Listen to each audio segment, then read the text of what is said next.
যার অন্তর হুব্বে রসুল থাকবে না, নবীর মহাব্বত থাকবে না, তার ইমানের ঘাটতি থাকবে। কি থাকবে? ইমানে। আমল দিয়ে ইমানদার হওয়া যায় না, বিশ্বাসের উপরে ইমানদার হইতে হবে। আল্লাহ পাক ইয়া আইয়ুহান নাস বলে ডাক দিয়েছেন, ইয়া আইয়ুহাল্লাযীনা আমানু বলেও ডাক দিয়েছেন।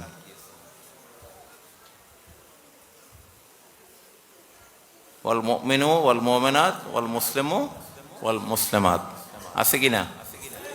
তাহলে বোঝা যায় যে ইমানদার এক জিনিস, মুসলমান আর জিনিস, ঠিক কিনা? আল্লাহ তো একটার মধ্যে সব ঢুকাইতে পারতো না। আল্লাহ বলছেন না, মোমেন মোমেনা একদিকে আর মুসলমান নরনারী একদিকে, মুসলিমুনা ওয়াল মুসলিমাত। তাহলে আল্লাহর কাছে হিসাব আছে কি না?